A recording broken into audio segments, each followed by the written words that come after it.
Zeyd the captive.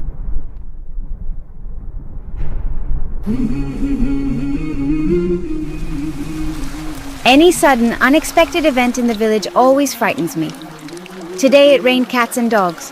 You might ask, what's there to be afraid of? But it wasn't just any ordinary rain.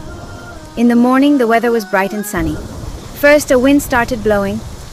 We get gentle breezes here, but this wasn't one of those. It was a powerful wind. It blew away everything in its path. My grandfather immediately shut the animals from the pasture into the barn.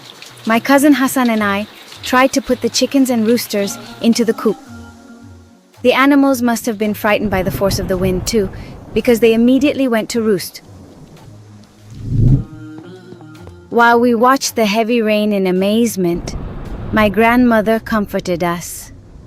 The earth will swallow its water and the sky will hold its water, God willing, my grandchild. Your grandfather must have lit the oil lamps by now. Why is that?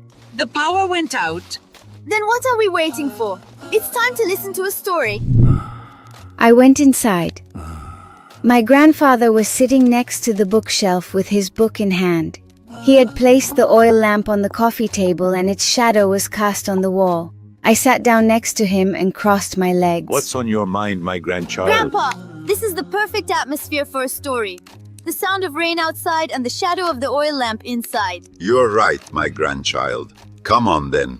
Let's say Bismillah and begin with Allah's permission. After our Prophet established the Islamic State of Medina, he began inviting the surrounding tribes to Islam. For this reason, delegations frequently came to Medina, asking our Prophet questions about Islam. The messenger would attend to them, giving beautiful answers, and even if they didn't accept Islam, he would host them graciously and send them back to their homelands. One day, the Adal and Qara tribes asked our Prophet to send them teachers who would teach them about Islam. Upon this, our Prophet sent a team of 6 companions. However, the people of Adal and Qara had other intentions. On the way, they got help from other tribes and surrounded the Muslims at a place called Raji.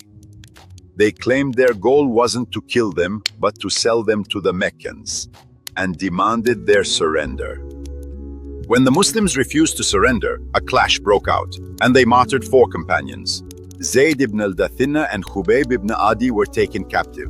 Safwan ibn Umayyah bought Zeyd. Safwan, whose father was killed at Badr, was going to take his revenge by killing Zeyd. Everyone had gathered to watch this moment. Among those who came was Abu Sufyan, one of the leaders of Mecca. He said to Zeyd, "For God's sake, wouldn't you wish that Muhammad were in your place right now, that we would strike his neck instead of yours, and that you were with your family?" Zeyd answered with great dignity, "I swear by Allah, let alone having his neck struck, I wouldn't even want a thorn to prick his foot." Upon this answer, Abu Sufyan couldn't help but say, "I have never seen anyone love another person as much as Muhammad's companions love him." This young companion who loved our Prophet so much was martyred. My grandfather's throat tightened as he said this last sentence. He was actually saying, the story is over, now let's think about it. I looked at the burning wick of the oil lamp. The flame was reaching upward. In the execution scene I pictured in my mind, Zeyd's upright posture and courage made him grow in my eyes, just like the fire rising upward. His faith had torn the fear right out of his heart. A person only had one life, and that life was sacrificed for the life of Allah's messenger.